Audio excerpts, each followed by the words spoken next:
The Wall Street Journal has some bombshell reporting right now about what led to Trump supposedly kicking Epstein out of Mar-a-Lago. And there are new allegations in this that have never been heard before. Let's get into it.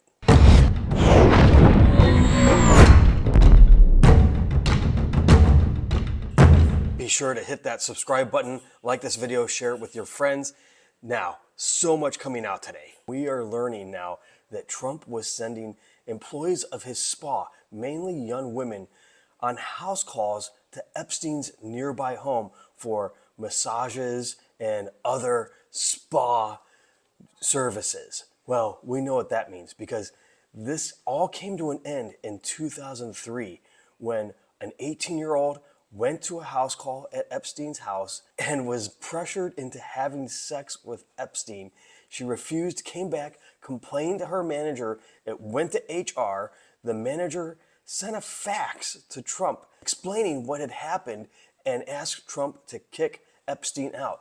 And Trump did so because all these people knew about it at this point. It went to HR and they submitted a police report to the Palm Beach police. So this has an official record of it somewhere. Have we seen this yet in the Epstein files? No, but it wasn't until several years later that the investigation into Epstein in Florida really ramped up. And then he had a sweetheart deal cut with a former Trump official where nothing really happened and any of his co-conspirators involved there could not be prosecuted. They had this non-prosecution agreement. It's the most insane shit, the biggest cover-up in history.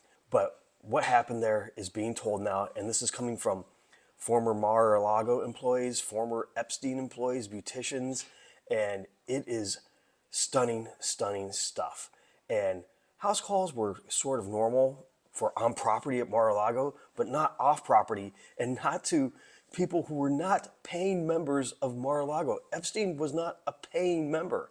Now, he would send Ghislaine Maxwell there for services from time to time. They were registered, but he was not a paying member. But Trump told his employees he wanted to treat him as such. Why would he want to do that? Just think about that, everyone. This encounter came 3 years after Virginia Giuffre had been recruited by Epstein at Mar-a-Lago. So we know there are probably way more instances of this and a lot more serious, nasty stuff likely happened. Now, White House Press Secretary Caroline Leavitt had commented on this, saying that the Wall Street Journal was writing up fallacies and innuendo to smear President Trump, and said that it's quite simple.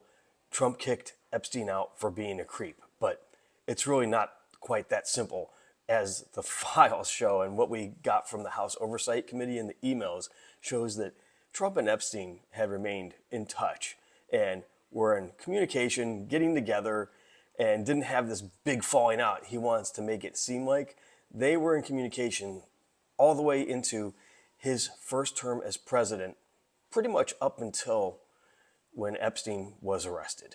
The big takeaway from this is the first time we are learning that Mar-a-Lago employees were dispatched to Epstein's private house. And the Wall Street Journal had learned that there are 4 other Mar-a-Lago employees that were in Epstein's address book during this time period. The address book, which was obtained by the FBI in 2009. The Wall Street Journal goes on to talk about how Trump's second wife, Marla Maples, would warn people about Epstein and say that something was off with him. Trump's lawsuit against the Wall Street Journal for them releasing his birthday note to Epstein on his 50th birthday with the woman drawn and all the weird writings in it, that is still ongoing.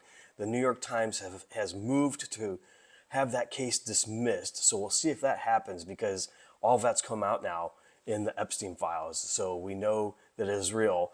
It's just a question of whether or not Trump is going to still argue whether or not he did that or not, even though the signature looks pretty damn similar to his own. Let me know what you guys think about all this. Comment, like, share, spread the word. Let everyone know about this huge news of what was going on at Mar-a-Lago with Epstein. It will shed more insight, and it's just more evidence against Trump and his involvement with Epstein. Be sure to follow and subscribe, and I'll see you back here for the 411.